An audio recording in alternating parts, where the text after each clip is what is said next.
Friends, welcome to M K Vishwakarma special tech education.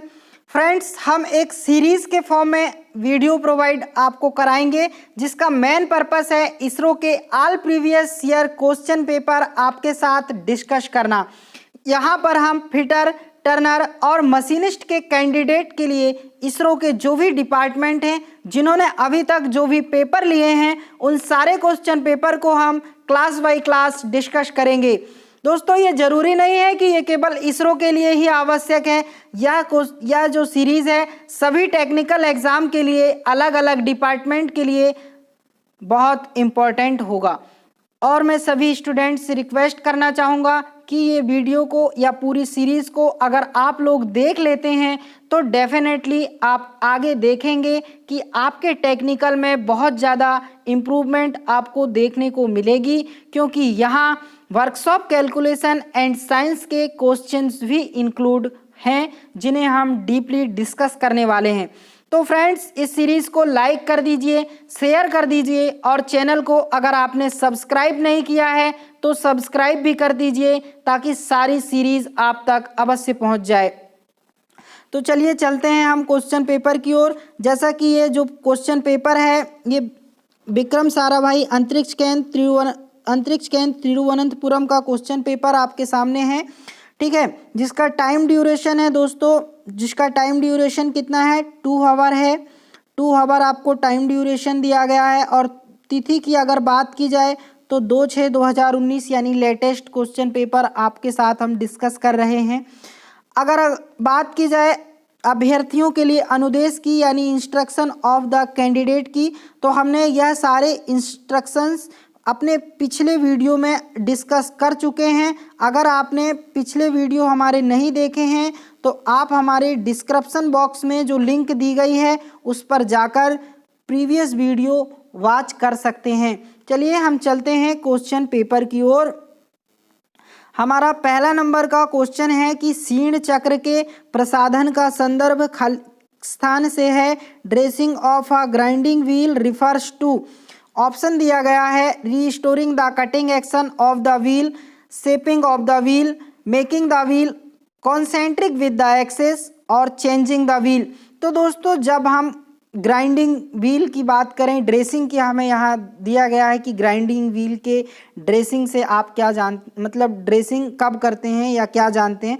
तो दोस्तों, जब हम ड्रेसिंग की बात करें कि इसका पर्पस क्या होता है, जब हमारे व्हील में लोडिंग और ग्लेजिंग, कौन कौन से दोस्त, लोडिंग और ग्लेजिंग जैसे जो इफेक्ट होते हैं, लोडिंग और ग्लेजिंग जैसे जो दोष होते हैं, वहाँ पर उसके कटिंग एक्शन को सुधारने के लिए हम क्या करते हैं, ड्रेसिंग ऑपरेशंस को अपनाते हैं। तो हमारा यहाँ जो करेक्ट आंसर हो जाएगा ऑप्शन नंबर ए, यानी चक्र के कर्तन कार्यविधि का पुनः स्थापन यानी restoring the cutting action of the wheel हमारा करेक्ट आंसर हो जाएगा। यानी 1 नंबर क्वेश्चन का हमारा ऑप्शन ए जो है करेक्ट हो जाएगा। ठीक है, हम अगले क्वेश्चन की ओर चलते हैं। अगला क्वेश्चन कहता है कि प्रवेदित छिद्र के द्वार पर एक बोल्ट शीर्ष के लिए चपटा तल बनाने की जो प्रक्रिया है वो कौन सी है। The process of producing a flat sheet for a bolt head at the opening of a drilled hole is। तो आपको ऑप्शन दिए गए हैं counter boring, counter sinking, reaming और स्पॉट फेसिंग। तो दोस्तों, बात करें कि प्रवेदित छिद्र के द्वार पर एक बोल्ट शीर्ष के लिए जब कभी आपको चपटा तल बनाना है तो उसके लिए आप कौन सी प्रक्रिया का अपनाएंगे। तो हमें ऑप्शन डी दिया गया है स्पॉट फेसिंग, यानी हमारा जो करेक्ट आंसर हो जाएगा क्वेश्चन नंबर 2 का करेक्ट आंसर स्पॉट फेसिंग हो जाएगा। स्पॉट फेसिंग का यूज़ हम प्रवेदित छिद्र के द्वार पर एक बोल्ट शीर्ष के लिए चपटा तल बनाने के लिए करते हैं। चलिए अगला क्वेश्चन है हमारा, आकार की अधिकतम और न्यूनतम सीमा के बीच के अंतर को क्या कहा जाता है। Difference between the maximum and the minimum limit of size is known as. तो मैक्सिमम लिमिट ऑफ साइज और मिनिमम लिमिट ऑफ साइज के अंतर को हम क्या कहते हैं, टॉलरेंस कहते हैं। इसलिए हमारे ऑप्शन नंबर जो है बी करेक्ट हो जाएगा, यानी क्वेश्चन नंबर 3 का ऑप्शन नंबर बी करेक्ट हो जाएगा। ठीक है, अगला क्वेश्चन देखते हैं। अगला क्वेश्चन है 28 प्लस माइनस 0.5 mm के रूप में अभिहित छिद्र के लिए सहायता है, यानी टॉलरेंस क्या है आपको पूछा गया है। तो दोस्तों बात करें यहाँ पर क्या किया गया है, टॉलरेंस को आपको पूछा गया है। तो जब कभी हमारा टॉलरेंस क्या होता है, प्लस माइनस में दिया होता है तो और सेम वैल्यू दी हुई होती है, प्लस माइनस दिया हो और क्या हो, सेम वैल्यू दी हुई हो, प्लस माइनस के साथ साथ सेम वैल्यू अगर दी जाती है तो हमारा टॉलरेंस वहाँ क्या होता है, जस्ट दोगुना हो जाता है। यानी हम क्या करेंगे, हमारा जो टॉलरेंस दिया गया है 0.5 mm उसमें मल्टीपल कर देंगे तो हमारा निकल के आएगा, क्या आएगा, 1 mm। ठीक है, 1 mm हमारा आंसर हो जाएगा, यानी हमारा चौथे नंबर क्वेश्चन का ऑप्शन नंबर जो बी है वो करेक्ट हो जाएगा। ठीक है दोस्तों, अगला क्वेश्चन हम देखते हैं क्या है कि एक होल आधारित प्रणाली में होल एच के लिए निम्न विचलन है। In a whole basis system the lower deviation for the whole H is. तो आपको बताना है, होल बात की गई है होल बेसिस सिस्टम की। तो एक्चुअल होल बेसिस सिस्टम क्या होता है, होल बेसिस सिस्टम दोस्तों क्या होता है, होल बेसिस सिस्टम में लोअर डेविएशन क्या होता है, होल सिस्टम या होल बेसिस सिस्टम में जो लोअर डेविएशन होता है वो क्या होता है, 0 होता है। जबकि सॉफ्ट बेसिस सिस्टम की अगर हम बात करें, सॉफ्ट बेसिस सिस्टम की अगर हम क्या करें, बात करें तो उसमें क्या होता है, सॉफ्ट बेसिस सिस्टम में अपर जो डेविएशन होता है वो 0 होता है। यानी हम कहेंगे कि अपर डेविएशन जिसमें 0 रहेगा वो क्या होगा, सॉफ्ट बेसिस सिस्टम होगा। यहाँ बात किसकी की गई है, यहाँ बात की गई है दोस्तों होल बेसिस सिस्टम की। तो इसका करेक्ट आंसर क्या हो जाएगा, होल बेसिस सिस्टम में लोअर डेविएशन 0 होता है। इसको हम क्या करते हैं, कैपिटल एच से भी इंडिकेट करते हैं। जबकि बात करें सॉफ्ट बेसिस सिस्टम की तो सॉफ्ट बेसिस सिस्टम को स्मॉल एच से इंडिकेट करते हैं। ओके, ठीक है, अब हम अगला क्वेश्चन देखते हैं। अगला क्वेश्चन क्या होता है, तो हमारा 5वां नंबर का जो करेक्ट आंसर हो गया है वो ऑलरेडी 0 mm हो चुका है। अब हम अगला क्वेश्चन देखते हैं। अगला क्वेश्चन है कि वेल्ड की संलयन की गहराई को खालिस्तान कहा जाता है।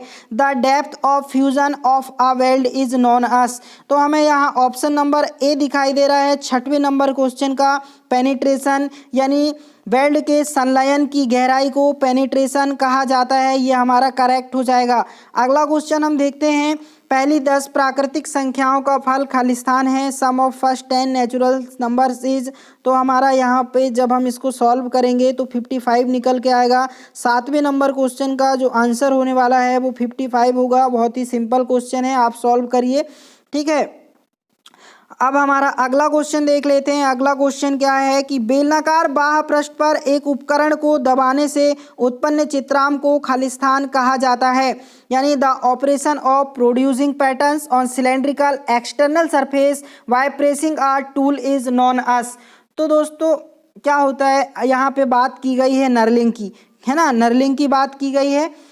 तो आपने एक टूल को सिलेंड्रिकल सरफेस पर प्रेस किया है और वहाँ पर उस टूल का पैटर्न हमारे वर्कपीस पर अगर छूट जाता है तो हम उस ऑपरेशन को क्या बोलते हैं, यहाँ ये पूछा गया था। तो जब कभी हम सिलेंड्रिकल सरफेस पर क्या करेंगे, सिलेंड्रिकल सरफेस पर प्रेस करेंगे और उस टूल का पैटर्न अगर हमारे वर्कपीस पर छूट जाए तो हम क्या कहेंगे कि वर्कपीस पर छूट जाए तो उस ऑपरेशन को हम क्या कहेंगे, उस ऑपरेशन को हम कहने वाले हैं नर्लिंग। नर्लिंग हम उस ऑपरेशन को कहते हैं। और जो हमें दिया गया है कौन से नंबर ऑप्शन में, 8वें नंबर क्वेश्चन का ऑप्शन सी में दिया गया है, ये करेक्ट हो जाएगा। अगला क्वेश्चन देखते हैं। अगला क्वेश्चन है कि मोटी रेती कर्तन फाइल की आकृति है। The shape of a रास्प cut file is. The shape of a रास्प cut file is. तो दोस्तों जो रास्प कट फाइल होती है वो किस आकार की होती है, हाफ राउंड आकार की होती है। यहाँ से बहुत क्वेश्चन पूछे जाते हैं तो ये क्वेश्चन इसका आंसर करेक्ट हो जाएगा। हाफ राउंड फाइल की जो होती है रास्प कट होती है। ठीक है, अगला क्वेश्चन देखते हैं। अगला क्वेश्चन है साक्षी निशान बनाने के लिए इस छिद्रित का प्रयोग किया जाता है। यानी this punch is used for making witness mark. तो हमको यहाँ ऑप्शन दिए गए हैं अलग अलग। अगर यहाँ बात की जाए बिटनेस मार्क की, तो बिटनेस मार्क क्या होता है, क्या होता है आखिर बिटनेस मार्क? तो दोस्तों हमारी रेखा को पक्का करने के लिए हम सेम डिस्टेंस पर पंच के कुछ निशान लगा देते हैं, तो हम उसको क्या कहते हैं, बिटनेस मार्क कहते हैं। जब कभी हमें रेखा को पक्का करना हो तो क्या करते हैं, हम सेम डिस्टेंस पर पंच के कुछ निशान लगा देते हैं, उसको हम बिटनेस मार्क कहते हैं। और बिटनेस मार्क लगाने के लिए 60 डिग्री के प्रिक पंच का यूज़ हम करते हैं। ठीक है, कितने डिग्री का? 60 डिग्री का। तो हमें यहाँ ऑप्शन में दे दिया गया है ऑलरेडी कि 60 डिग्री प्रिक पंच, तो हमारा यही करेक्ट आंसर हो जाने वाला है। करेक्ट आंसर क्या हो जाएगा? 60 डिग्री प्रिक पंच। यानी बिटनेस मार्क लगाने के लिए हम 60 डिग्री प्रिक पंच का यूज़ करते हैं। समझ में आया दोस्तों? चलो अगले क्वेश्चन पे हम चल लेते हैं। अगला क्वेश्चन हमारा है कि 300 मिलीमीटर लंबाई के एक मानक लोहा काट आरे में 375 दांत हैं। ब्लेड सेट का वर्गीकरण और प्रकार क्या है?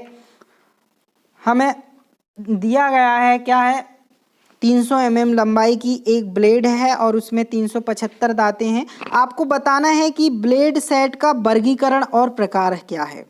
तो दोस्तों बात करें ब्लेड की अगर, तो हम ब्लेड को कितने भागों में, 4 भागों में डिवाइड करते हैं। 4 भागों में डिवाइड हमने किया है। कौन कौन से? कोर्स पिच, एक तो कोर्स पिच होता है, कोर्स पिच होता है। दूसरा होता है मीडियम पिच, तीसरा होता है फाइन पिच और चौथा होता है वेरी फाइन पिच, है ना, वेरी फाइन पिच। तो बात करें अगर कोर्स पिच की, तो इसमें जो होते हैं 5 से 6 जो होते हैं पर सेंटीमीटर में दांते जो होते हैं कटे होते हैं। ठीक है, अगर बात करें मीडियम की, मीडियम पिच की, तो इसमें जो होता है 8 दांते पर सेंटीमीटर में होते हैं, 8 दांते पर सेंटीमीटर में होते हैं। और अगर फाइन पिच की बात करें तो इसमें 10 दांते जो होते हैं पर सेंटीमीटर में होते हैं। और वेरी फाइन की अगर बात करें तो इसमें 12 दांते पर सेंटीमीटर में कटे होते हैं।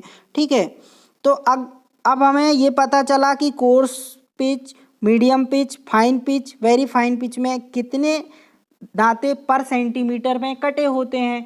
तो अब हमें क्या दिया गया है, यहाँ दिया गया है कि 300 mm लंबाई के एक मानक लोहा काट आरे में 375 दांत हैं। यानी 300 mm आपको लंबाई दी गई है और उसमें कितने दांते काटे गए हैं, 375 दांते काटे गए हैं। 375 आपको क्या हैं, ये टीथ हैं। ठीक है, तो आपको यहाँ mm में दिया गया है, इसको सेंटीमीटर में करने के लिए क्या हो जाएगा, आप लिखोगे कि 30 सेंटीमीटर हो जाएगा। सेंटीमीटर में कन्वर्ट करोगे तो 30 सेंटीमीटर में कितने दांते हो गए भाई आपके, 375 दांते आपके यहाँ हो चुके हैं। ठीक है, 375 दांते आपके 30 सेंटीमीटर में। तो जब आपको 1 सेंटीमीटर की वैल्यू निकालनी होगी तो आप क्या कहेंगे कि 1 सेंटीमीटर बराबर 375 बटे कितना हो जाएगा, 30। यह आपका 1 सेंटीमीटर का वैल्यू हो जाएगा। ठीक है, 1 सेंटीमीटर की वैल्यू निकालने के लिए आप 375 में 30 का क्या कर दोगे, डिवाइड कर दोगे। तो आपका जो आंसर निकल के आएगा, आपका आंसर कितना निकल के आने वाला है, आपका आंसर आएगा 12.5 mm। ठीक है, 12.5 mm। तो अभी आपको क्या किया गया है, यहाँ 12.5 mm।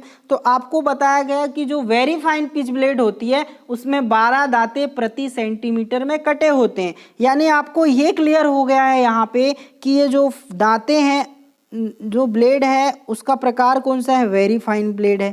ठीक है, अगर हम बात करें वेरी फाइन ब्लेड आपका क्लियर हो गया।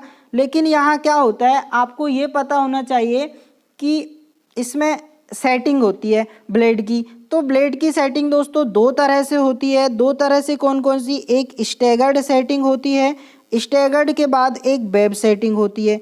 तो इसमें कौन सी सेटिंग होगी, वेब सेटिंग। वेब सेटिंग क्या होती है, एक तरंग के रूप में हम टीथ को क्या कर देते हैं, मोड़ देते हैं। एक तरंग के रूप में अगर हम टीथ को मोड़ देते हैं तो वो हमारी वेब सेटिंग कहलाती है।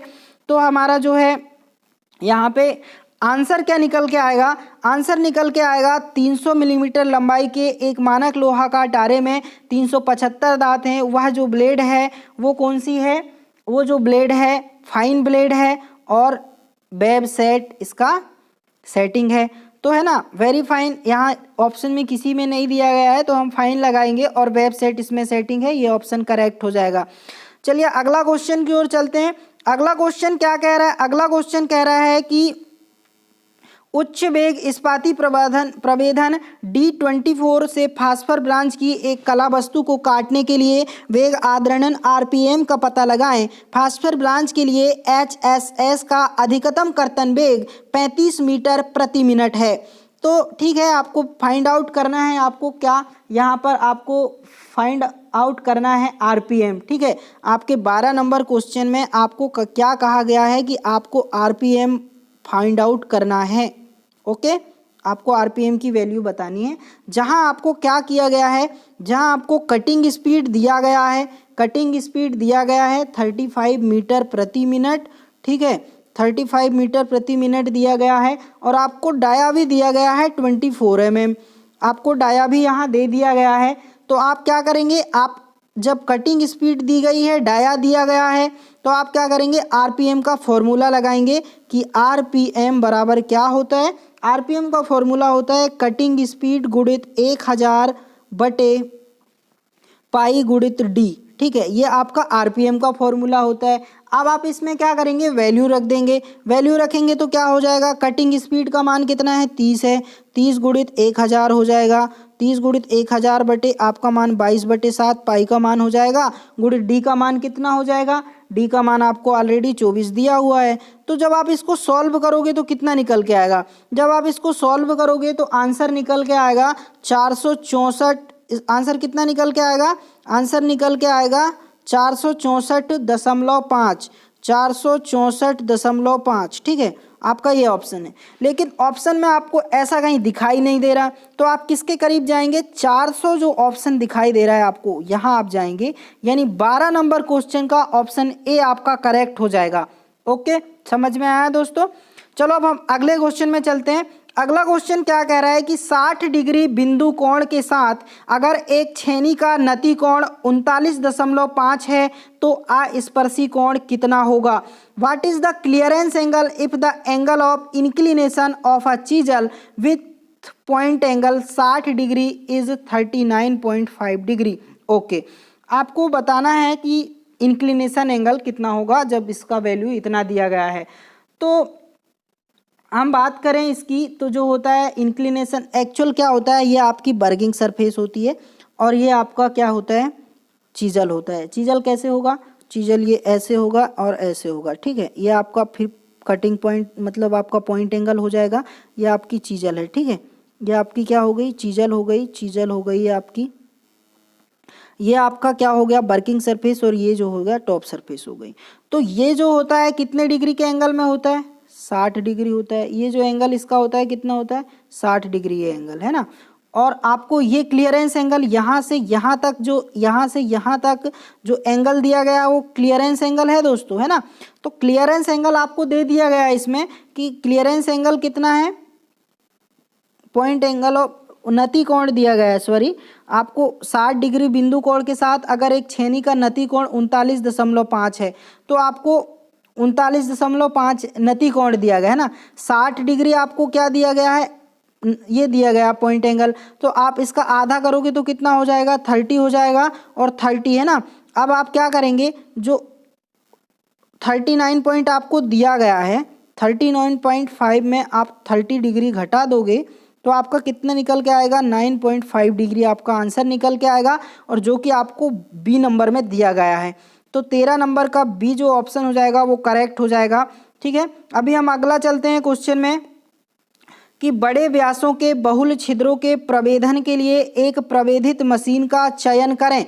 आपको बताना है choose a drilling machine for drilling multiple holes for larger diameter. Okay, तो यहाँ हमें एक ऑप्शन में डी ऑप्शन में दिखाई दे रहा है रेडियल ड्रिलिंग मशीन। तो बात करें दोस्तों अगर रेडियल ड्रिलिंग मशीन की, तो क्या होता है रेडियल ड्रिलिंग मशीन, ये हमारी स्पेशल ड्रिलिंग मशीन होती है और ये जो होती है हैवी ड्रिलिंग मशीन के अंतर्गत आती है। इसके स्पिंडल को हम क्लॉकवाइज भी घुमा सकते हैं और एंटी क्लॉकवाइज भी घुमा सकते हैं। एंटी क्लॉकवाइज भी हम क्या कर सकते हैं, घुमा सकते हैं, एंटी क्लॉकवाइज भी हम इसको घुमाएंगे। तो ये घूमेगा। लेकिन इसमें क्या होता है, आर्म को हम काफ़ी दूर तक रोटेट भी कर सकते हैं, अर्थात इसके जरिए हम काफ़ी बड़े डायामीटर पर क्या कर सकते हैं, होल कर सकते हैं। तो हमारा इसका जो करेक्ट आंसर निकल के आएगा 14 नंबर क्वेश्चन का ऑप्शन नंबर डी यानी radial drilling machine correct option हो जाएगा, आंसर हो जाएगा। अब हम चलते हैं अगले क्वेश्चन की ओर। अगला क्वेश्चन कहता है कि 100 से 125 मिलीमीटर परास के मीटरी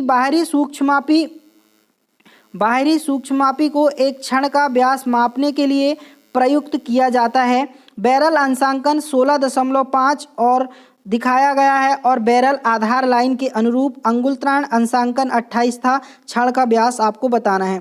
अ metric outside micrometer of range 100 to 125 mm is used to measure the diameter of a rod. Barrel graduation showed 16.5 and the thimble graduation in line with the barrel datum line was 28.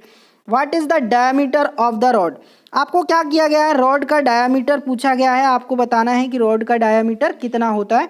Okay, तो हमें बोला गया है कि हमारा एक micrometer है जो कि आउटसाइड माइक्रोमीटर है, इसका प्रयोग हम कर रहे हैं एक रॉड को मापने के लिए। यहाँ पर इसकी रेंज हमें सबसे पहले कितनी दी गई है, हमें क्या दी गई है, रेंज दी गई है 100 से 125 हमें यहाँ इसकी रेंज दे दी गई है। ठीक है, उन्होंने बोला है कि हमारी बैरल की जो ग्रेजुएशन निकल कर आ रही है वो कितनी है, बैरल की ग्रेजुएशन कितनी है दोस्तों। यहाँ बात की जाए बैरल की ग्रेजुएशन की अगर, तो बैरल की जो ग्रेजुएशन है वो कितनी है, 16.5 mm है ना। बैरल की ग्रेजुएशन कितनी है, 16.5 mm है। 16.5 mm यहाँ दिखाया गया, मतलब आपको 100 से 125 आउटसाइड माइक्रोमीटर की रेंज दे दी गई, 16.5 आपको बैरल की ग्रेजुएशन दे दी गई है। ठीक है, और हमारी थिम्बल का जो 28वां भाग है हमारे बैरल के डेटम लाइन को मैच कर रहा है। अब हमें क्या पता होना चाहिए, हमें पता होना चाहिए कि एक थिम्बल डिवीज़न बराबर क्या होता है, एक थिम्बल डिवीज़न बराबर क्या होता है ये हमें पता होना चाहिए। तो क्या होता है दोस्तों, एक थिम्बल डिवीज़न बराबर, हम जानते हैं कि एक थिम्बल डिवीज़न बराबर कितना होता है, 0.01 mm होता है। और जो होता है ये माइक्रोमीटर का लिस्ट काउंट भी होता है दोस्तों। एक थिम्बल डिवीज़न जो होता है 0.01 के बराबर होता है और यही माइक्रोमीटर का लिस्ट काउंट होता है। तो अगर हम बात करें कि 28वां भाग क्या हो जाएगा थिम्बल का, अगर हम 28वें भाग की बात करें, 28वां भाग क्या हो जाएगा थिम्बल का 28वां भाग की अगर हम बात करें तो इसमें हम 28 का मल्टीपल कर देंगे, यानी 28 गुणित 0.01 mm इसमें आएगा। तो हम इसका गुणा करेंगे तो कितना होगा दोस्तों, अब जब इसका गुणा करेंगे तो हम क्या निकाल के आएंगे, 0.28 आंसर हमारा आएगा। अब हम क्या होता है, बैरल पर जो ग्रेजुएशन दी गई है उसमें थिम्बल के 28 भाग को ऐड कर देंगे, मतलब हमारा जो बैरल पर ग्रेजुएशन है वो कितना था, हमारा 16.5 था। तो 16.5 या में हम इसको क्या करेंगे, ऐड कर देंगे। ठीक है, ऐड करेंगे, ये हमारा अब ऐड हो जाएगा। ऐड करेंगे तो कितना आएगा दोस्तों, ऐड हमने कर दिया है यानी 87.61, मतलब 16.78 आपका निकल के यहाँ आया है। तो ये क्या आंसर नहीं है, ये तो आपका ग्रेजुएशन निकल के आया है। अभी क्या आया है, ग्रेजुएशन निकल के आया है। लेकिन अगर इसको हमें यहाँ बताया गया है, ऑलरेडी कंफर्म किया गया है कि जो हम माइक्रोमीटर यूज़ कर रहे हैं वो 100 से 125 mm का है, तो उसमें हम ऐड कर देंगे दोस्तों। जो हमारी वैल्यू निकल के आई है वो 100 में हम ऐड करेंगे, 100 प्लस 16.78, तो हमारा जो आंसर निकल के आएगा 116.78, जो कि हमें ऑप्शन कौन से में दिखाई दे रहा है, जो हमें ऑप्शन नंबर डी में दिखाई दे रहा है। ठीक है, यानी 15वें नंबर का जो क्वेश्चन का आंसर होगा वो डी होगा। तो दोस्तों आशा करता हूँ कि ये क्वेश्चन आप अच्छे से समझ पाए होंगे। अब हम चलते हैं अगले क्वेश्चन की ओर। अगला क्वेश्चन क्या कहता है, पिटवा लोहे में कार्बन की कितनी मात्रा होती है। तो पिटवा लोहे की अगर बात करें रॉट आयरन की, तो रॉट आयरन क्या होता है, हमारा सबसे शुद्ध लोहा होता है और रॉट आयरन में कार्बन की मात्रा 0.02 से 0.03% होती है। तो इसका आंसर करेक्ट वाला हो जाएगा 0C हो जाएगा ऑप्शन हमारा। ठीक है, अभी हम अगला क्वेश्चन देख लेते हैं। अगला क्वेश्चन क्या कह रहा है कि मृदुलता उन्नत मशीनीयता वर्धित तन्यता प्राप्त करने के लिए आंतरिक प्रतिबल को मुक्ति एवं कण साइज को परिष्कृत करने हेतु इस्पात के ऊष्मा उपचार को क्या कहते हैं? इंग्लिश देख लेते हैं। The heat treatment of steel to obtain softness, improved machinability, increased ductility to relieve internal stresses and to refine the grain size is called। तो दोस्तों बोला गया है कि आपको ऐसा क्या करना है, कौन सा हीट ट्रीटमेंट ऑपरेशन आता है बताना है जो स्टील को सॉफ्ट बनाता है, मशीनेबिलिटी को इम्प्रूव करता है, डक्टिलिटी को इंक्रीज करता है, इंटरनल स्ट्रेस को दूर करता है और इसके साथ साथ ग्रेन साइज को भी रिफाइन करता है। तो दोस्तों अगर हम बात करें, यहाँ हमें ऑप्शन नंबर जो दिया गया है ए यानी एनेलिंग है ना, एनेलिंग जो हमें दिया गया है, एनेलिंग हमें ऑप्शन दिया गया है, ठीक है। तो यही वो ऑपरेशन है, वही वो हीट ट्रीटमेंट ऑपरेशन है जो स्टील को सॉफ्ट बनाता है, मशीनेबिलिटी को इम्प्रूव करता है, डक्टिलिटी को इंक्रीज करता है और इंटरनल स्ट्रेस के साथ साथ ग्रेन साइज को भी रिफाइन करता है। तो दोस्तों हमारा जो ऑप्शन नंबर ए है वो करेक्ट हो जाएगा, ठीक है। अगला क्वेश्चन हम देखते हैं। अगला क्वेश्चन हमारा कह रहा है कि सामान्य ताप पर सादा कार्बन इस्पात में खालिस्तान होता है। At room temperature plane carbon steel contains. तो क्या होता है दोस्तों, बात करें हम, यहाँ ऑप्शन नंबर हमें डी दिया गया है। ऑप्शन नंबर डी जो दिया गया है, क्या दिया गया है, फेराइट, सीमेंटाइट और पियरलाइट। तो कार्बन प्रतिशत की मात्रा के आधार पर रूम टेम्परेचर पर ये हमारे तीनों स्ट्रक्चर क्या होते हैं, अवेलेबल होते हैं। यानी कार्बन प्रतिशत की मात्रा के आधार पर रूम टेम्परेचर पर फेराइट, सीमेंटाइट और पियरलाइट अवेलेबल होते हैं। और जब हम स्टील को गर्म करते हैं तो ये स्ट्रक्चर चेंज हो जाता है। किस स्ट्रक्चर में, आस्टेनाइट स्ट्रक्चर में। किस स्ट्रक्चर में, आस्टेनाइट स्ट्रक्चर में ये चेंज हो जाता है, ठीक है। आस्टेनाइट स्ट्रक्चर में ये चेंज हो जाता है। तो बात करें हम इसकी 18वें नंबर क्वेश्चन का, ऑप्शन डी करेक्ट हो जाएगा, ठीक है। अब हम अगले क्वेश्चन में चलते हैं। अगला क्वेश्चन क्या कहता है कि निम्नलिखित में से एक लेथ का कार्य पकड़ उपकरण नहीं है। One of the following is not a work holding accessory of a lathe. Okay, आपको बताना है कि ये जो हमें ऑप्शन दिए गए हैं इनमें से कौन सा वर्क होल्डिंग एसेसरीज के अंतर्गत नहीं आता है, ठीक है। 19वें नंबर क्वेश्चन का हम बताएंगे आंसर। एक्चुअल क्या होता है दोस्तों, यहाँ से दो प्रकार के क्वेश्चन पूछे जाते हैं और होता क्या है बेसिकली, लेथ मशीन में हम दो प्रकार की एसेसरीज का यूज़ करते हैं। पहला तो कौन सा, पहला तो हम वर्क होल्डिंग डिवाइस का यूज़ करते हैं, वर्क होल्डिंग एसेसरीज का यूज़ करते हैं। और दूसरा क्या होता है, वर्क सपोर्टिंग। दूसरा क्या होता है, वर्क सपोर्टिंग, ठीक है। हमने वर्क होल्डिंग का यूज़ किया और दूसरा वर्क सपोर्टिंग का यूज़ किया। तो जो वर्क सपोर्टिंग होती है वो वर्क होल्डिंग जो होती है उसके अंतर्गत क्या क्या आता है, फेस प्लेट, मैंड्रल और सेंटर चक आते हैं। यानी क्या कह रहा है कि जो आपका वर्क होल्डिंग एसेसरीज होती है उसके अंतर्गत फेस प्लेट और मैंड्रल और सेंटर चक आते हैं, ठीक है दोस्तों। इनको ध्यान में रखिए, याद कर लीजिए, ये समझ लीजिए, बहुत इंपॉर्टेंट चीज़ है। तो वर्क होल्डिंग एसेसरीज के अंतर्गत फेस प्लेट आ गई, मेन प्लेट आ गई और सेंटर चक आ गए। जबकि क्या होता है, जो वर्क सपोर्टिंग होते हैं, वर्क सपोर्टिंग जो होते हैं, वर्क सपोर्टिंग के अंतर्गत, वर्क सपोर्टिंग एसेसरीज के अंतर्गत क्या क्या आते हैं, कैच प्लेट आती है, ठीक है।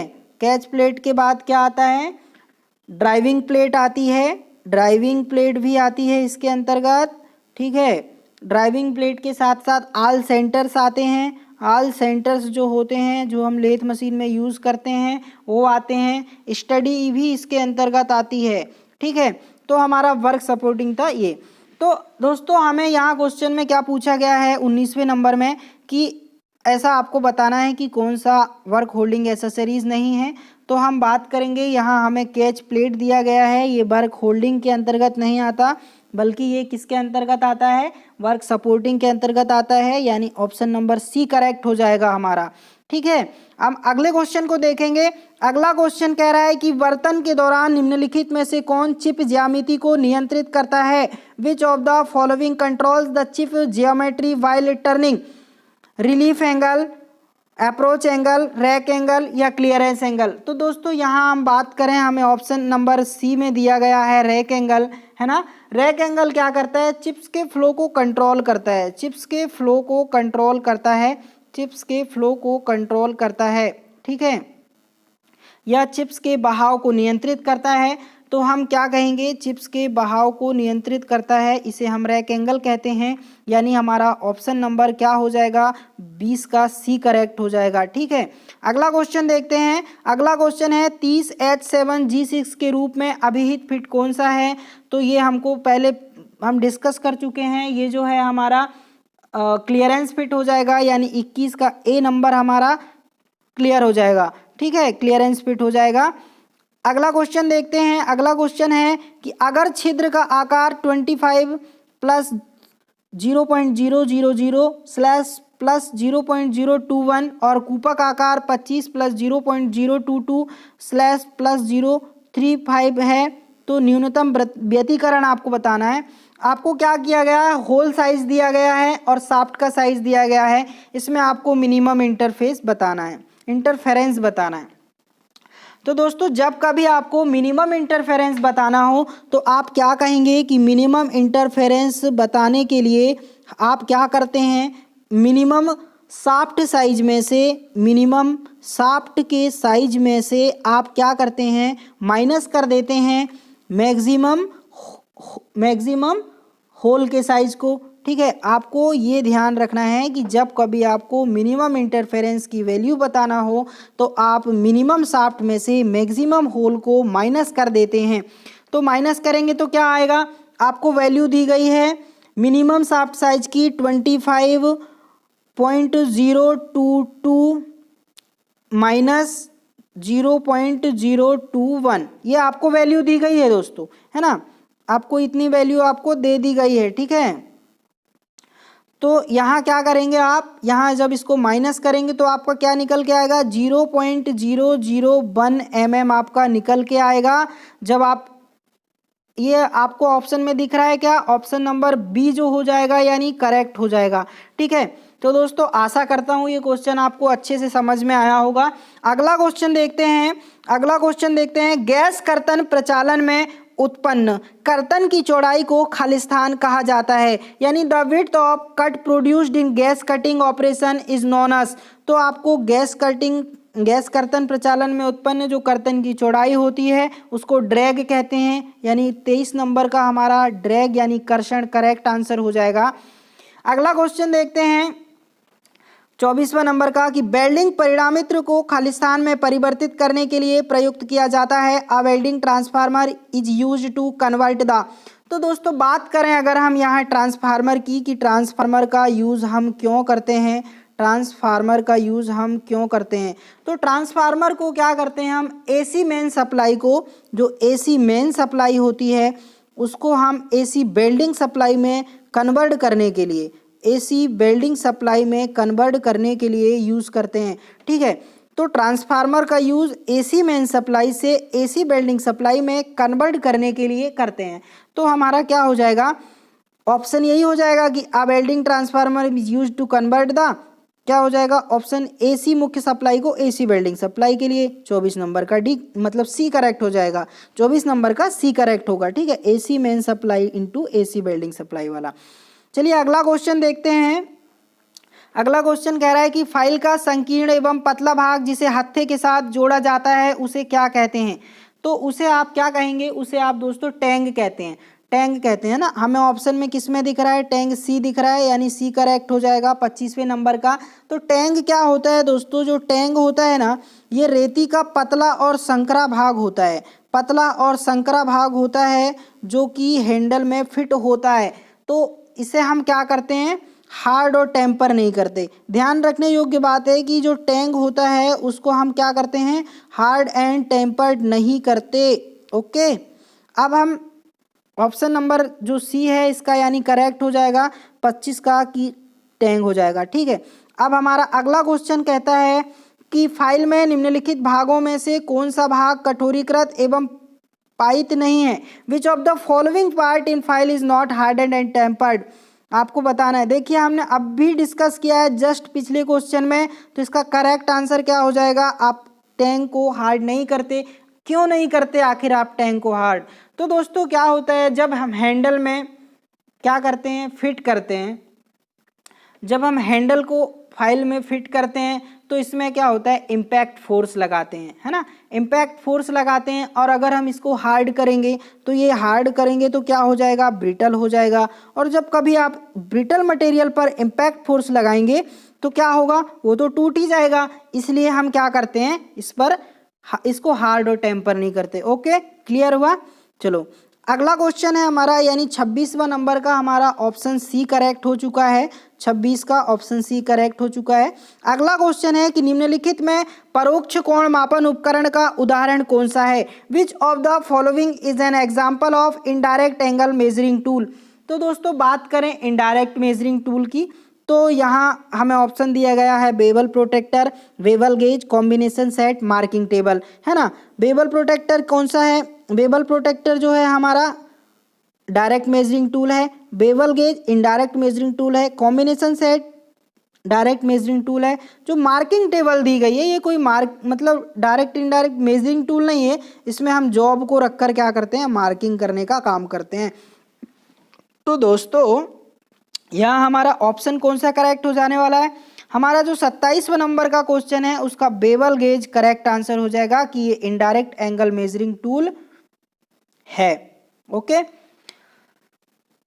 तो बात करें इनडायरेक्ट और डायरेक्ट की, यानी डायरेक्ट मेजरिंग टूल क्या होते हैं, वे होते हैं जिन्हें हम क्या करते हैं, माप लेते हैं और सीधा हम रीडिंग लेते हैं और लिख देते हैं। लेकिन क्या होता है, जो इनडायरेक्ट मेजरिंग टूल होते हैं उनमें हम माप लेते हैं और उनसे हम क्या करते हैं, माप को ट्रांसफ़र करने के लिए किसी दूसरे मेजरिंग टूल की हमें ज़रूरत होती है, तो हम उसको क्या कहते हैं, इनडायरेक्ट मेजरिंग टूल कहते हैं। ठीक है, अभी हमारा 27वां नंबर का जो करेक्ट आंसर हो चुका है वो बेवल गेज हो चुका है। अगला क्वेश्चन हम देख लेते हैं।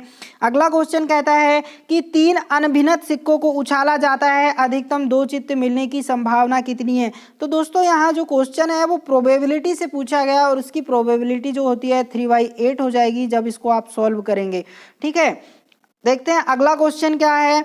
सर्पिल खांचा जो प्रवेधन की लंबाई तक जाए उसको खालिस्तान कहा जाता है। तो क्या होता है, 29वां नंबर का क्वेश्चन में हमें पूछा गया है कि जो सर्पिल खांचा होता है प्रवेधन की लंबाई तक दो जाते हैं, यानी स्पाइरल ग्रुप्स जो होते हैं आपके ड्रिल में वो क्या कहलाते हैं। आपके जो स्पाइरल ग्रुप्स होते हैं दोस्तों वो फ्लूट्स कहलाते हैं। ऑप्शन नंबर सी आपका करेक्ट हो जाएगा यहाँ, है ना। दोस्तों यहाँ कभी कभी डायरेक्टली क्वेश्चन पूछा जाता है कि हमारे ड्रिल के लेंथ में जो ग्रूव कटे होते हैं उसको आप क्या कहते हैं, तो उसको भी आप फ्लूट्स ही कहते हैं। ओके, चलिए अगला क्वेश्चन देखते हैं। अगला क्वेश्चन क्या हो रहा है, क्या पूछ रहा है अगला क्वेश्चन हमसे पूछ रहा है कि निम्नलिखित में वह कर्तन तेल है जो सूक्ष्म पोषण में उपारोध को रोकने के लिए प्रयुक्त किया जाता है। यहाँ आपको एक वर्ड दिया गया है फाइन ग्राइंडिंग। जब कभी आप फाइन ग्राइंडिंग की बात करें तो यहाँ आपको ऑप्शन मिल रहा है कौन सा, सिंथेटिक सॉल्यूबल आयल। यहाँ आपको सिंथेटिक सॉल्यूबल आयल ही लगाना है, करेक्ट आंसर यही होगा, सॉल्यूबल आयल नहीं होगा। ठीक है, तो आपका जो 30वें नंबर क्वेश्चन का करेक्ट आंसर है सिंथेटिक सॉल्यूबल आयल हो जाएगा। ठीक है, अभी आप 31वें नंबर क्वेश्चन पे चलते हैं। निम्नलिखित में वह छेनी है जिसे कोने पर पदार्थ को बर्गन के लिए प्रयुक्त किया जाता है। Which of the following chisel is used for squaring material at the corners. तो दोस्तों इसका आंसर क्या हो जाएगा कि आपको पूछा है कि जब कभी हमें चौकोर बनाना हो और कॉर्नर को साफ करना हो तो किस चीजल का यूज़ करते हैं। तो हमें ऑप्शन में दिखाई दे रहा है ऑप्शन सी की जो 31वां नंबर क्वेश्चन है इसका C option diamond point chisel है, इसका यूज हम करेंगे, यही आपका करेक्ट आंसर हो जाने वाला है। आइए अगला क्वेश्चन में चलते हैं कि एक प्रवेधन बिट में छेनी कोर और कर्तन ओष्ठ के बीच का कोण क्या होता है।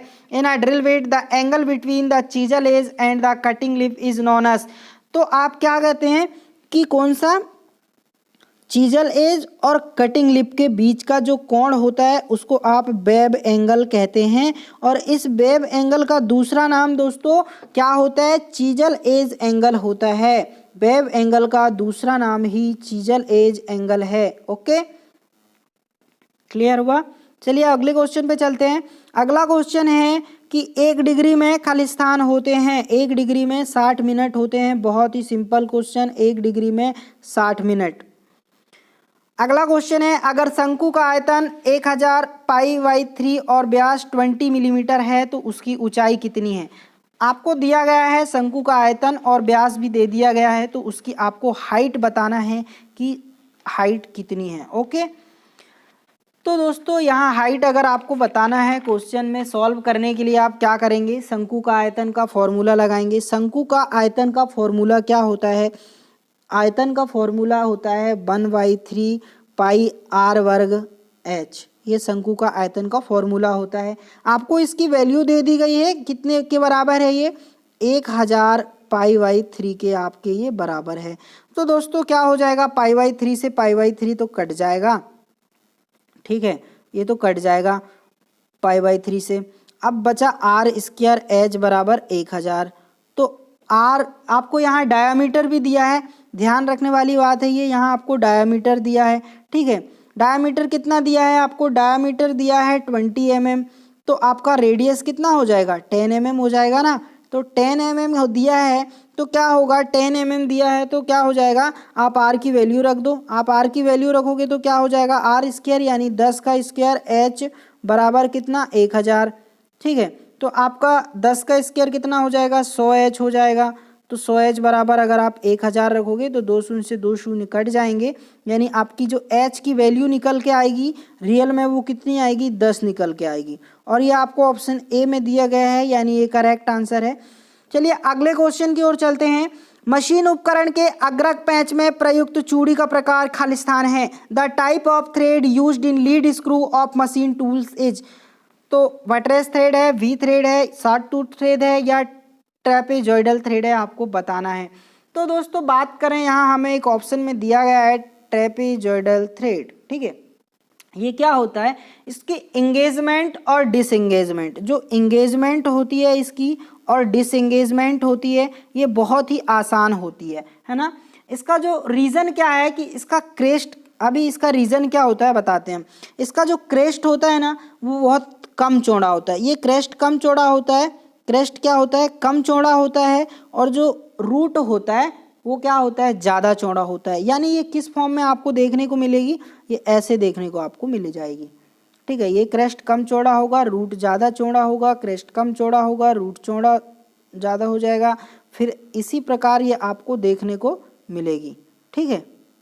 तो इस प्रकार इसके लिए कहते हैं कि इसका जो इंगेजमेंट और डिसएंगेजमेंट है ना, ये क्या होता है, आसान होता है। तो हम थ्रेड किसी थ्रेड का करते हैं, मशीन उपकरण के, यानी type of thread used in lead screw of machine tools. जो मशीन टूल्स में लीड स्क्रू होता है उसमें हम trapezoidal thread like Acme thread का यूज़ करते हैं। कौन सी थ्रेड का, एक्मे थ्रेड का।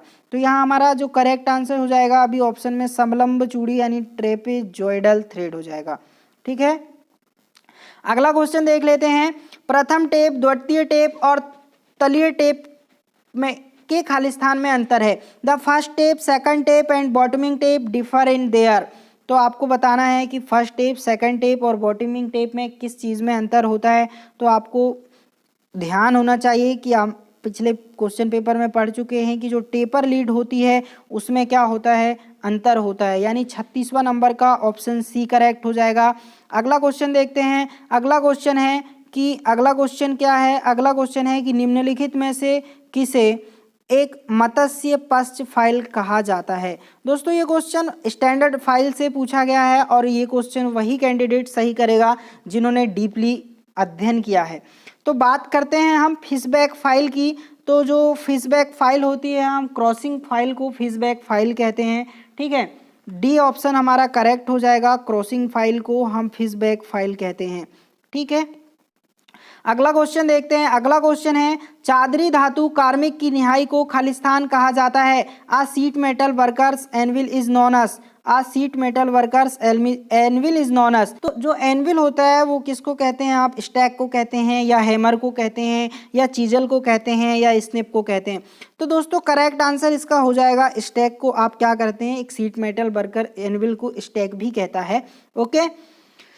अब हम अगले क्वेश्चन पे चलते हैं। अगला क्वेश्चन कह रहा है हमारा कि निम्नलिखित में से खालिस्तान को उच्च निर्वात कोष्ठ में किया जाता है, यानी which of the following welding is done in high vacuum chamber.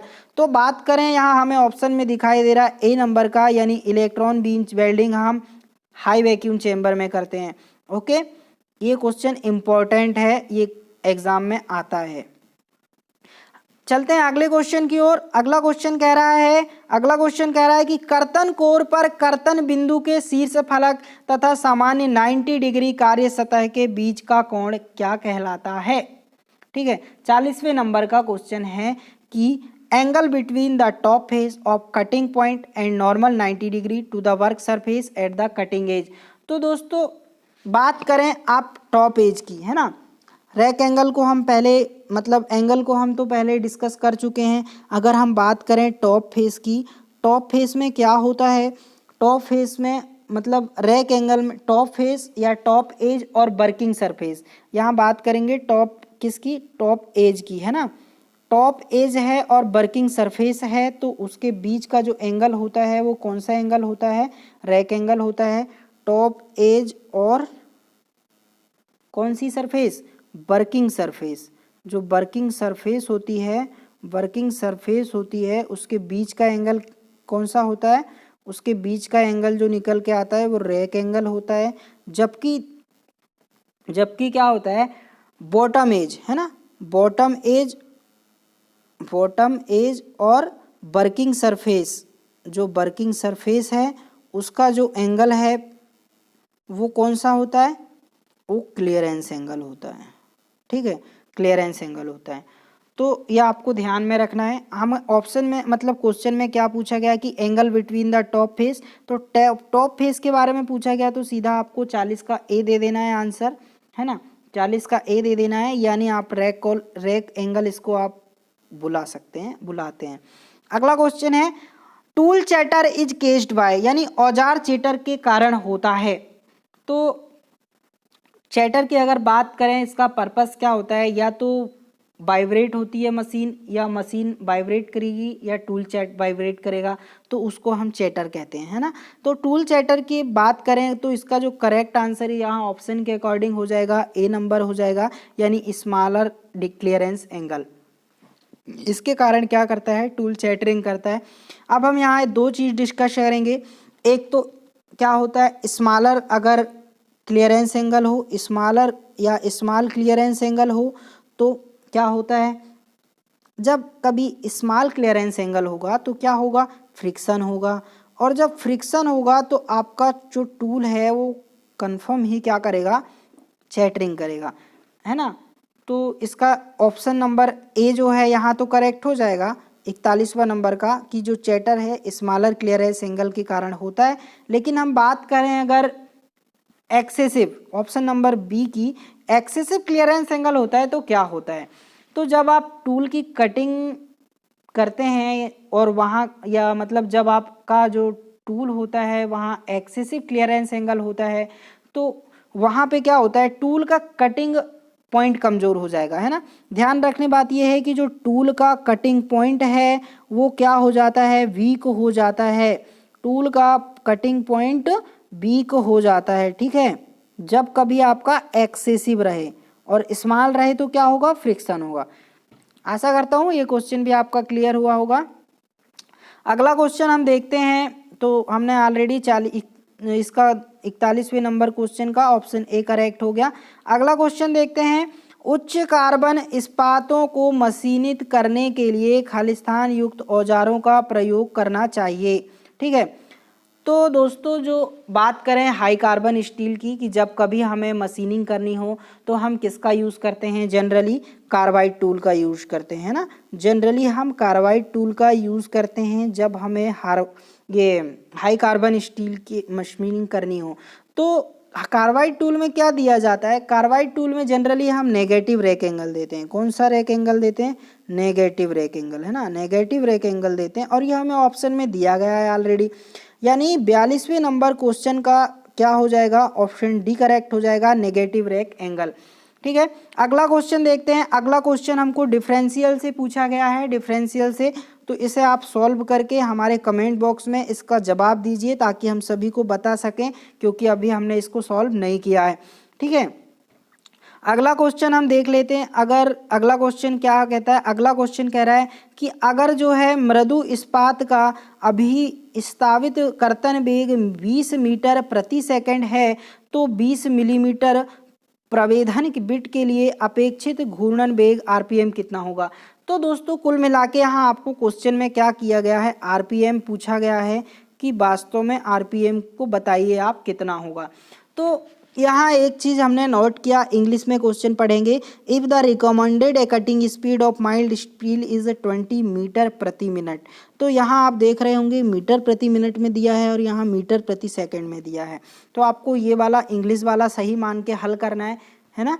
तो अभी हम आरपीएम जब कभी हम निकालेंगे, आरपीएम बराबर क्या होगा, तो हम क्या करेंगे, आरपीएम का फार्मूला लगाएंगे। आरपीएम का फार्मूला क्या होता है, आरपीएम का फार्मूला होता है कटिंग स्पीड गुणित 1000 अपान पाई इंटू डी, है ना।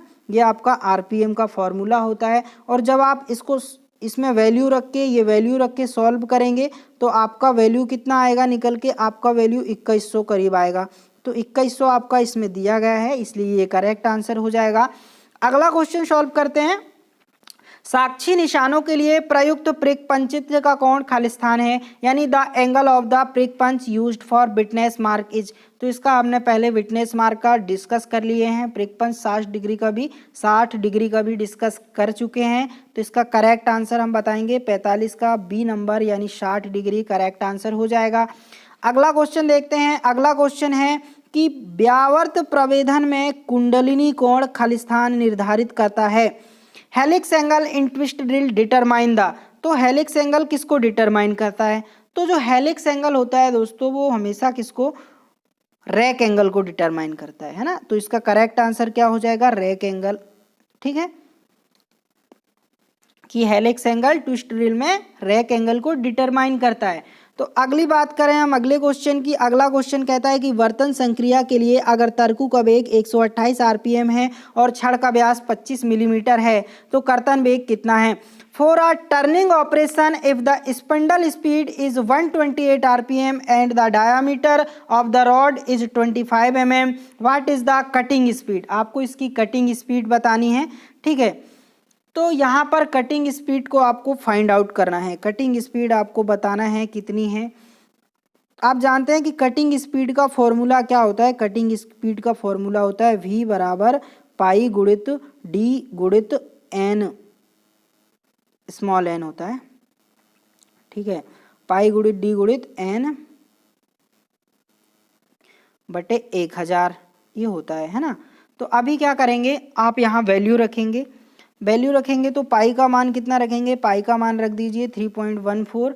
और जब आप इसको सॉल्व करेंगे 3.14 इंटू 25 इंटू 128 अपॉन 1000, तो आपकी जो वैल्यू निकल के आएगी वो कितनी आएगी, आपकी जो वैल्यू निकल के आएगी दोस्तों वो निकल के आएगी 10 मीटर प्रति मिनट। और आपका आंसर यहाँ दिया गया है ऑप्शन नंबर बी में, यानी 47 का ऑप्शन बी करेक्ट हो जाएगा।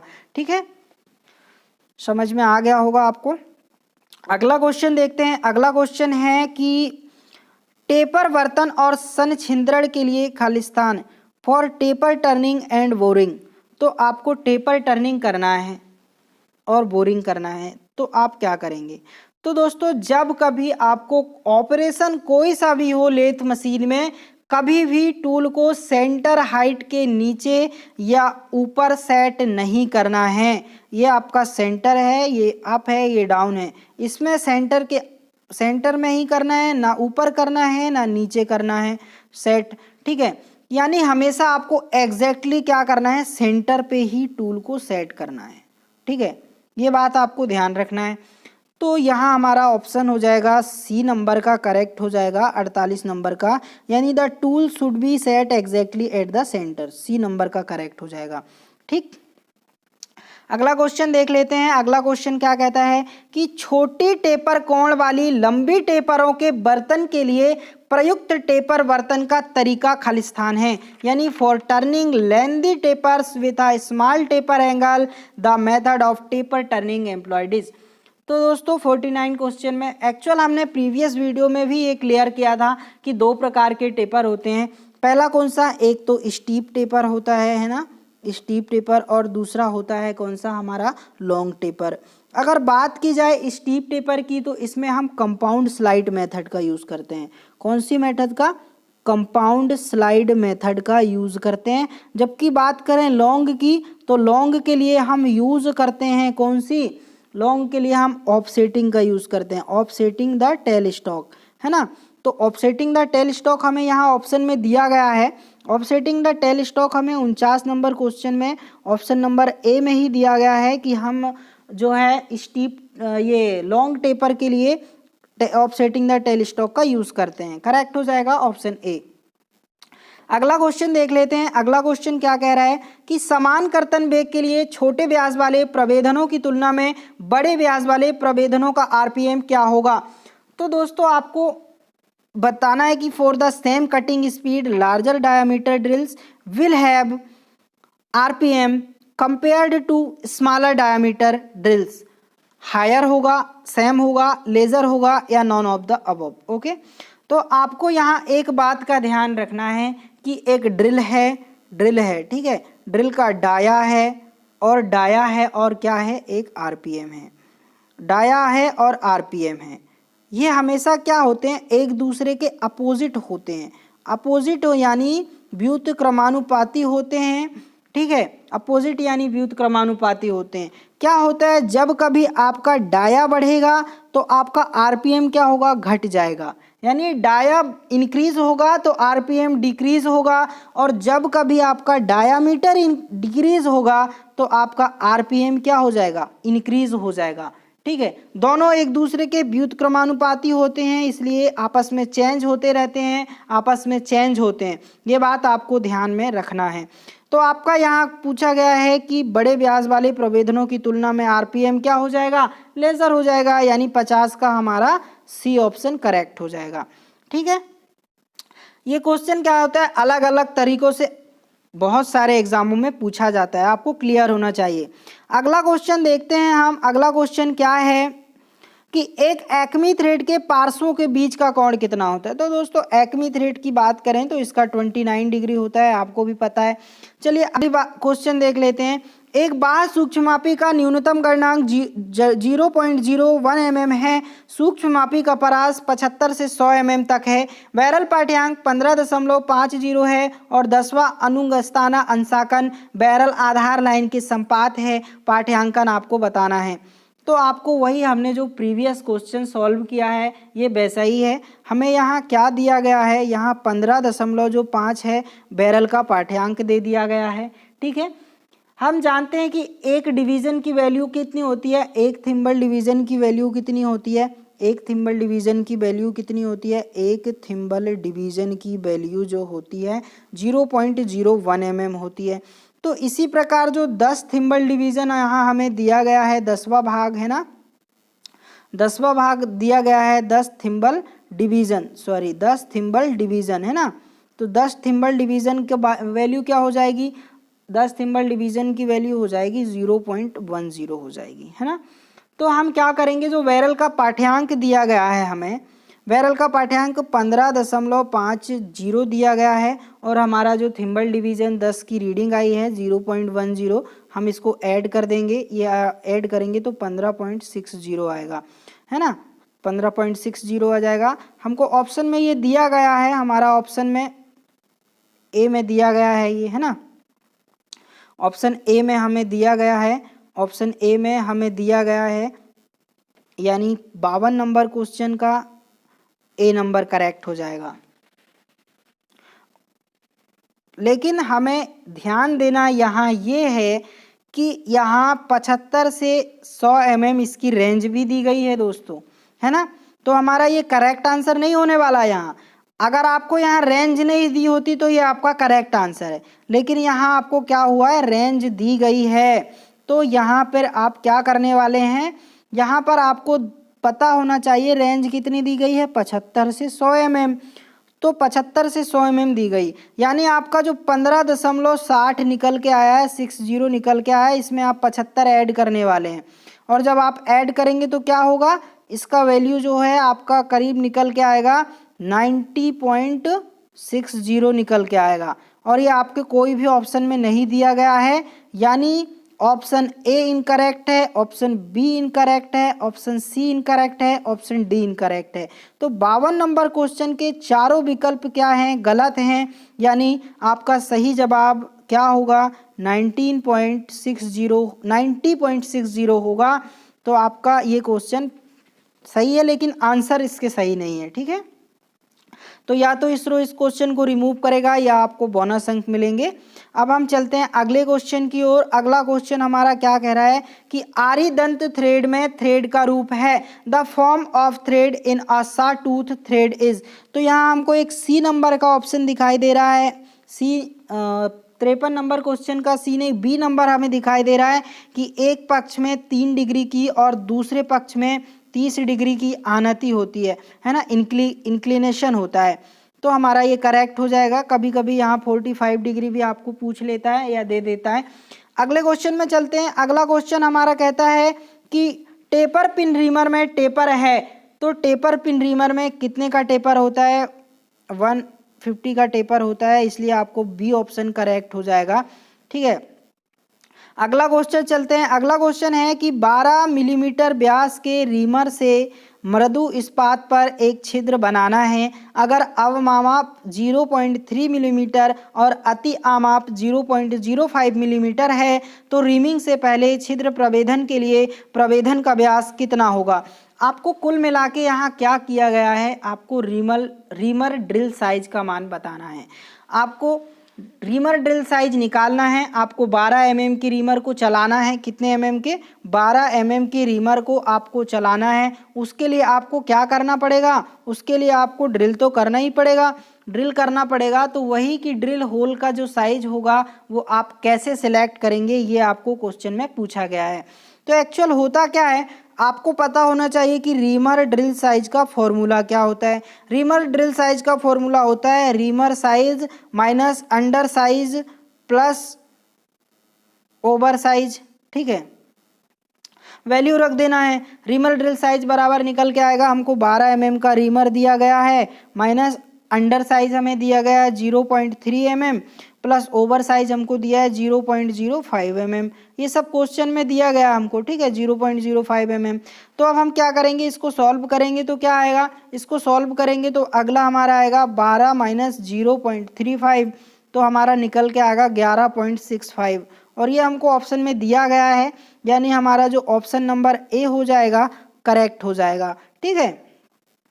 अगला क्वेश्चन में चलते हैं हम। अगला क्वेश्चन कहता है कि सम षटभुज का आकार पार्श्व 10 mm है, षटभुज के समतल पृष्ठ के आर पार की दूरी क्या है, the side of a regular hexagon in 10 mm, what is the across flat of the hexagon. तो इसको सॉल्व करेंगे तो इसका सिंपली आंसर कितना 20 निकल के आने वाला है। इसका आंसर कितना निकल के आएगा, 20 निकल के आएगा, ठीक है।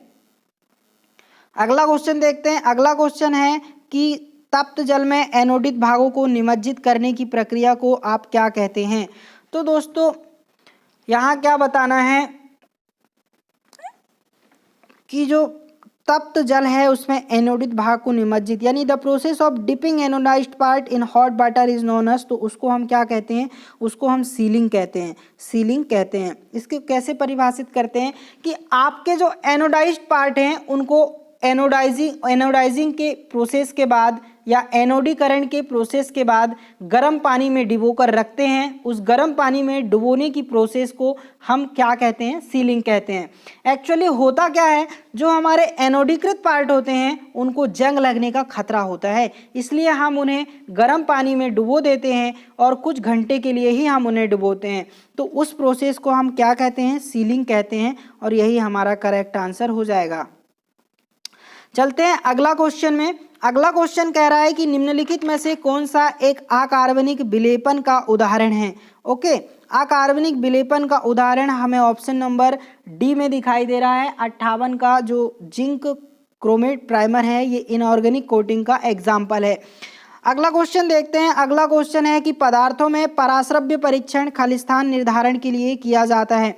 पदार्थों में पराश्रव्य जो परीक्षण होता है वो किसके निर्धारण के लिए करते हैं?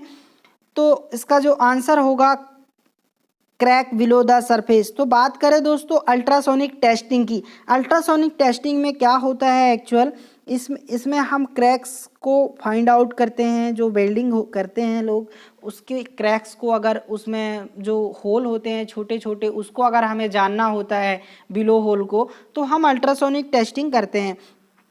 इसमें क्या होता है, एक डाई होती है विशेष या जनरली हम रेड कलर की यूज़ करते हैं। उसको हम किसी भी, ये बहुत सारे जहाँ यूज़ होते हैं जिसकी अल्ट्रासोनिक टेस्टिंग करनी होती है, उसमें हम लगा देते हैं डाई।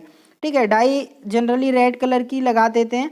उसको क्या करते हैं, जब डाई हमने लगा दिया तो उसको थोड़ा हम सूखने देंगे, है ना। फिर उसमें हम क्या करेंगे, डेवलपर लगाएंगे। डेवलपर जब लगाएंगे तो डाई को हमने लगा दिया है, उसको डाई को लगाने के बाद क्लीन भी करवा देते हैं। क्लीन हमने करवा दिया है, ठीक है। क्लीन करवाने के बाद क्या होगा, उसमें हम डेवलपर लगवाएंगे। क्या होगा, डेवलपर लगवाएंगे, उसका छिड़काव करवाएंगे या उसको स्प्रे करेंगे। डेवलपर को हमने स्प्रे कर दिया है। अब क्या होगा, हमारा जो डेवलपर है वो जहाँ भी होल होगा, छोटा होल होगा या क्रैक होगा, वहाँ पर क्या होगा, वाइट निशान ला देगा, है ना। वाइट निशान वहाँ आ जाता है और हमें आसानी से पता चल जाता है कि ये जो एरिया है यहाँ पर होल दिखाए गए हैं, वो बारीक होल भी वहाँ स्पष्ट समझ में आ जाते हैं। तो यही इसका करेक्ट आंसर हो जाएगा, यानी क्रैक्स बिलो द सरफेस 59 का।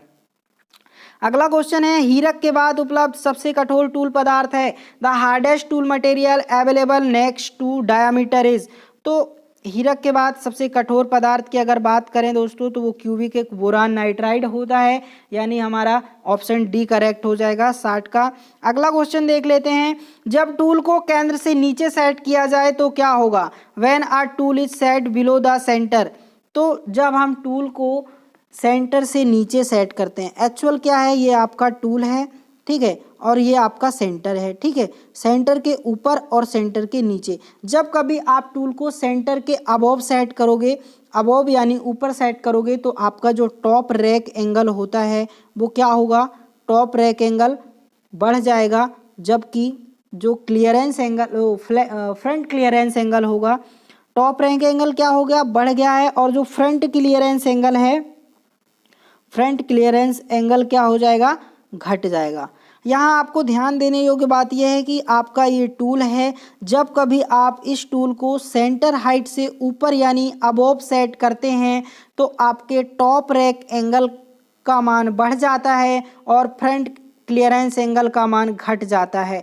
इसी के अपोजिट अगर आप इसी टूल को सेंटर के बिलो सेट करते हैं तो क्या होता है, जो टॉप रैक एंगल होता है वो क्या होता है, माइनस हो जाता है, यानी कम हो जाता है, और जो फ्रंट क्लियरेंस एंगल होता है वो क्या होता है, बढ़ जाता है। तो ये एक दूसरे के अपोजिट हो जाते हैं जब आप इसको अबव और बिलो सेट करते हैं। इसलिए कहते हैं कि जब कभी आप लेथ में कोई भी ऑपरेशन करें तो आप टूल को एग्जैक्टली सेंटर पॉइंट पे सेट करें, ठीक है।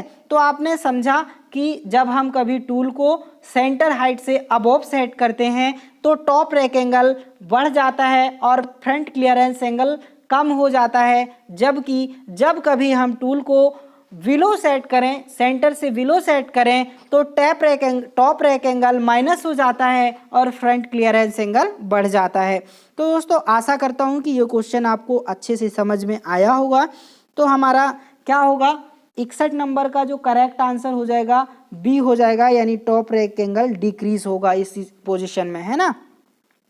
अगला क्वेश्चन हम देख लेते हैं।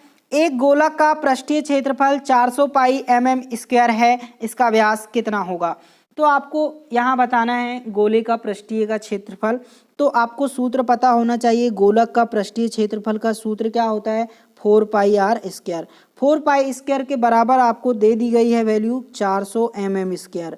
ठीक है, 400 पाई दिया गया है ना, 400 पाई mm²। तो आप यहाँ क्या लिखेंगे, 400 पाई लिखेंगे। ये 400 पाई आपको mm² में दे दी गई है। तो आपको r² की वैल्यू निकल जाएगी। एक्चुअल 4 से 4 कट जाएगा और पाई से पाई भी कट जाएगा। तो आपका r² बराबर क्या निकल के आएगा, r² बराबर 100 mm² निकल के आएगा। तो जब इतना निकल गया है तो आपकी r की वैल्यू भी यहाँ निकल गई। मान लो r बराबर 10 हो जाएगा, और r बराबर यानी जब आपका रेडियस 10 है तो डायमीटर डबल हो जाएगा, डायमीटर क्या हो जाएगा, 20 हो जाएगा। तो आपको ऑप्शन नंबर जो बी में दिया गया है, ऑप्शन नंबर बी में दिया गया है 20 mm, ये करेक्ट आंसर हो जाएगा आपका। ठीक है, अगला क्वेश्चन हम देख लेते हैं। अगला क्वेश्चन क्या है, साधारण प्रवेधन कार्य के लिए प्रयुक्त प्रवेधन खालिस्तान का होता है। The type of drill used for general purpose drilling work is. तो दोस्तों जनरल पर्पस के लिए हम वैसे तो हम एन टाइप की ड्रिल का यूज़ करते हैं, यानी इसका करेक्ट आंसर बी ऑप्शन हो जाएगा। लेकिन हम क्या करते हैं, हेलिक्स एंगल के आधार पे, किसके आधार पे, हेलिक्स एंगल के आधार पे हमने ड्रिल को 3 भागों में बांटा है। कौन कौन सा, एच टाइप, एन टाइप और एस टाइप। एच टाइप यानी हार्ड मटेरियल के लिए, ठीक है, हार्ड मटेरियल के लिए हम एच हेलिक्स एंगल वाले ड्रिल का यूज़ करते हैं। ठीक है, जबकि बात करें एन की तो ये नॉर्मल में हमें अभी क्वेश्चन में पूछा गया है, इसलिए हम एन टाइप कहेंगे। और बात करें एस की तो एस जो होता है सॉफ्ट मटेरियल के लिए यूज़ होता है। ठीक है, सॉफ्ट मटेरियल के लिए यूज़ होता है। तो ये हमें पता होना चाहिए कि हेलिक्स एंगल के आधार पे ड्रिल को हमने कितने 3 भागों में बांटा है, हार्ड, नॉर्मल और सॉफ्ट। ओके, चलते हैं अगले क्वेश्चन में। अगला क्वेश्चन कहता है कि अगर एक वृत्त का केंद्र 2, 3 व्यास का एक अंत्य बिंदु 3, 2 है तो दूसरे अंत्य बिंदु का निर्देशांक क्या होगा। देखिए दोस्तों, इसमें क्या होगा, एक कोऑर्डिनेट की यहाँ बात की गई, ये आपका कोऑर्डिनेट है यहाँ। ठीक है, यहाँ एक वृत्त का केंद्र 2 और 3, यहाँ आपको 2 मतलब पहले हॉरिजेंटल हम पढ़ेंगे फिर वर्टिकल पढ़ेंगे। तो ये आपकी 0 हो गई, ये आपका 1 हो जाएगा, ये आपका 2, ये आपका 3, ये आपका 4, ये 5। इसी प्रकार वर्टिकल में 1, 2, 3, 4 और ये 5। ठीक है, ये आपका कोऑर्डिनेट हो गया है। अभी आप पहला दे दिया गया है पॉइंट 2 और 3, तो 2 किसका है, हॉरिजेंटल का 2 है और वर्टिकल 3 है ये। तो यहाँ जो आपका एक पॉइंट निकल के आया। ठीक है, अभी बात करें दूसरे की, तो दूसरे का अंत्य बिंदु 3 और 2 दिया गया, यानी कि 3 इसका है और 2 इसका है, तो यहाँ एक पॉइंट निकल के आया। ठीक है, अब हम अगले बिंदु को बताना है। तो देखिए, अब हम बात करें हॉरिजेंटल की। हॉरिजेंटल में क्या हो रहा है, हॉरिजेंटल में क्या हो रहा है, हॉरिजेंटल में पहले क्या दिया गया था, 2 है ना, फिर 3, तो हॉरिजेंटल में ये दिया गया है ना, और वर्टिकल में क्या दिया गया, और वर्टिकल में पहले वर्टिकल में 3 दिया गया है, 2 दिया गया है। तो यहाँ देख रहे हैं कि इसमें क्या हो रहा है, पहले 3 था, 2 था, अब क्या हो रहा है, 1 दिया गया है। तो ये क्या हो रहा है, आपका जो वैल्यू है ये डिक्रीज हो रहा है ना, है ना, डिक्रीज हो रहा है। तो डिक्रीज हो रहा है तो इसका वैल्यू कितना हो जाएगा, पहले 3 था, 2 था, अब 1 है। ठीक है, और अभी इसके बाद ये वैल्यू कितनी है, 2 है, 3 है, अब 4 हो जाएगी, तो ये 4 है। तो हमें ऑप्शन में दिया गया है 1, 4 है ना, ऑप्शन में हमें ऑलरेडी दिया गया है 1 और 4, तो हमारा 64 नंबर का जो सी है वो करेक्ट हो जाएगा। चलते हैं अगले क्वेश्चन की ओर कि लेथ डॉग को खालिस्तान प्रयुक्त किया जाता है। A lathe dog is used for, है ना, यानी 65 नंबर क्वेश्चन में हम पहुंच चुके हैं और 65 नंबर क्वेश्चन का जो ऑप्शन है ए करेक्ट हो जाएगा कि driving the work during turning between centres. जब कभी हमें केंद्रों के बीच वर्तन के दौरान कार्य करना हो तो हम लेथ डॉग को यूज करते हैं। 65 का ए करेक्ट हो जाएगा। अगला क्वेश्चन देख लेते हैं। अगर एक आइसोमीट्री चूड़ी का मुख्य व्यास जो है 6 mm है और पिच 1 mm है तो टैप प्रभेदन का अभिस्थापित व्यास क्या होगा।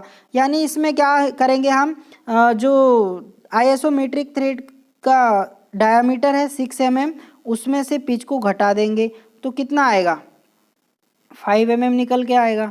5 mm हमें ऑप्शन में दिया गया है, यानी 66 का ऑप्शन ए करेक्ट हो जाएगा। ऑप्शन ए जो है 66 का ए करेक्ट हो गया। अगला क्वेश्चन देख लेते हैं। अगला क्वेश्चन है खालिस्तान टेपर सैंक प्रभेदन का वह भाग जो प्रभेदन मशीन तर्कू के खांचे में फिट होता है। यानी आपको क्या किया गया, पूछा क्या गया है यहाँ कि हमारे ड्रिल का वो कौन सा पार्ट है जिसको हम ड्रिलिंग मशीन स्पिंडल में फिट करते हैं। तो ड्रिलिंग मशीन स्पिंडल में हम किसको, सैंक को फिट करते हैं, यानी 67 का बी यानी सैंक हो जाएगा। इसको हम कभी कभी टेपर सैंक भी बोलते हैं, अब टेपर सैंक का भी पूछ लेता है। तो हमारा इसका करेक्ट आंसर सैंक हो गया है।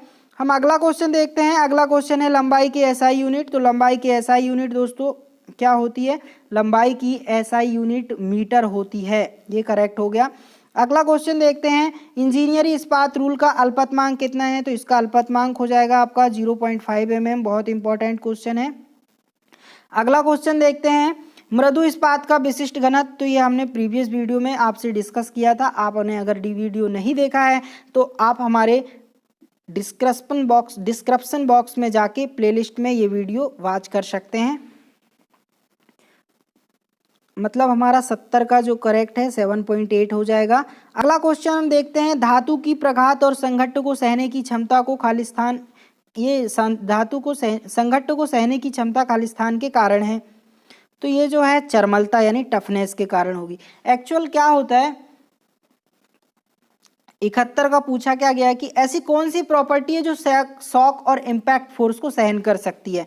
तो जो टफनेस है वही एक ऐसी प्रॉपर्टी है, जो टफनेस है वही एक ऐसी प्रॉपर्टी है जो शॉक और इम्पैक्ट फोर्स को सहन कर सकती है।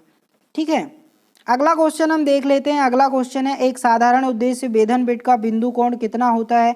तो एक साधारण जो जनरल पर्पस के लिए हम ड्रिल बिट यूज करते हैं उसका एंगल 118 डिग्री होता है। ठीक है। अगला क्वेश्चन हमारा, वेधान चकों को वेधन यंत्र तर्कू में खालिस्तान के जरिए फिट किए गए हैं, यानी drill chucks are fitted on the drilling machine spindle by means of. तो आपको बताना है कि जो आपकी ड्रिलिंग मशीन स्पिंडल होता है, ड्रिलिंग मशीन स्पिंडल में ड्रिल चक किसके द्वारा फिटेड होता है। तो वो जो होता है आर्बर के माध्यम से फिट होता है। आपको बता देना है आर्बर, यानी आर्बर इसका करेक्ट आंसर हो जाएगा। अगला क्वेश्चन देखते हैं। अगर चूड़ी को M12 × 1.25 अभिहित किया गया है तो 1.25 को निर्दिष्ट करता है। तो आपका ये M12 जो है क्या है, डायामीटर है। M12 क्या है, डायामीटर है, जबकि 1.25 ये क्या हो जाएगा, पिच ऑफ द थ्रेड, ये पिच हो जाएगी, है ना। तो इसका हमारा करेक्ट आंसर क्या हो जाएगा, चूड़ी का पिच, है ना, या चूड़ी के पिच, यानी हमारा 74 नंबर क्वेश्चन का बी नंबर ऑप्शन करेक्ट हो जाएगा। अगले क्वेश्चन पे हम चलते हैं 75वें नंबर में। मैटिंग पुर्जों के बीच की दूरी की जांच करने के लिए प्रयुक्त उपकरण कौन सा होता है। तो जब कभी आपको मैटिंग पुर्जों के बीच गैप का जांच करना हो तो आप फीलर गेज का यूज़ करते हैं। ये ऑप्शन आपका करेक्ट हो जाएगा। फीलर गेज आपका क्या हो जाएगा, करेक्ट हो जाएगा। ठीक है। अगला क्वेश्चन देख लेते हैं। कर्तन के दौरान पदार्थ के ऊपर कर्तन कोर के चलने के वेग को क्या कहा जाता है। तो the speed at which the cutting edge passes over the material while cutting is known as. तो आप इसको दोस्तों क्या कहते हैं, आप इसको कहते हैं कटिंग स्पीड। ऑप्शन ए, है ना, ऑप्शन ए कटिंग स्पीड आप इसको कहते हैं। ये आपका करेक्ट हो जाएगा। अभी आपका 77 नंबर का क्वेश्चन कहता है कि पहले से परिवेधित छिद्रों को बहुबिंदु कर्तन उपकरण के द्वारा यथार्थ आकार में बढ़ाने और परिष्करण करने की प्रक्रिया को क्या कहते हैं। ठीक है। तो बोरिंग कहते हो या काउंटर बोरिंग या टैपिंग या रीमिंग। तो आप पहले से परिवेधित छिद्रों को बहुबिंदु कर्तन उपकरण के द्वारा यथार्थ आकार में बढ़ाने और परिष्करण करने की जो प्रक्रिया होती है उसे आप रीमिंग कहते हैं। 77 का डी ऑप्शन करेक्ट हो जाएगा। अगला क्वेश्चन है मीट्रिक थ्रेड में थ्रेड कोण, the thread angle of a metric thread is, तो मीट्रिक थ्रेड का एंगल 60 डिग्री होता है, यानी ऑप्शन बी करेक्ट हो जाएगा।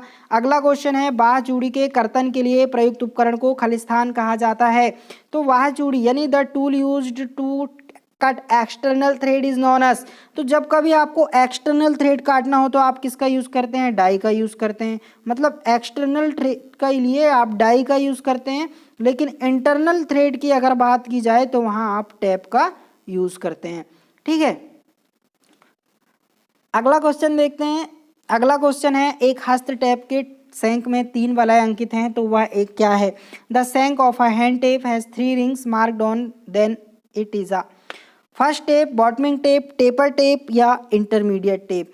तो आपको दोस्तों अगर कभी क्वेश्चन दिया जाए और आपको वहाँ क्या किया जाए, 3 रिंग दिए जाएं, तो वो आपका बॉटमिंग टेप होता है। इसका आंसर करेक्ट बॉटमिंग टेप हो जाएगा। यहाँ समझने वाली बात यह है कि जब कभी हमें एक रिंग दिया जाए तो हम उसको क्या कहते हैं, फर्स्ट टेप या फिर टेपर टेप भी कहते हैं। ठीक है, टेपर टेप। लेकिन जब कभी हमको 2 रिंग दिए जाएं तो 2 रिंग में हम इंटरमीडिएट टेप कहने लगते हैं या सेकंड टेप कहते हैं, और 3 रिंग जब हमें दे रहे हैं तो हम उसको बॉटमिंग टेप कहते हैं। ठीक है, तो दोस्तों ये था आज का क्वेश्चन पेपर जिसका हमने डिस्कस किए। तो दोस्तों उम्मीद करते हैं कि आज का ये वीडियो आपके लिए बहुत यूज़फुल और हेल्पफुल रहेगा। अगर आपको यह वीडियो पसंद आया है तो इसे लाइक कीजिए, शेयर कीजिए और चैनल को सब्सक्राइब कीजिए, और इसी प्रकार हमारे साथ बने रहिए। वीडियो देखने के लिए आपका बहुत बहुत धन्यवाद।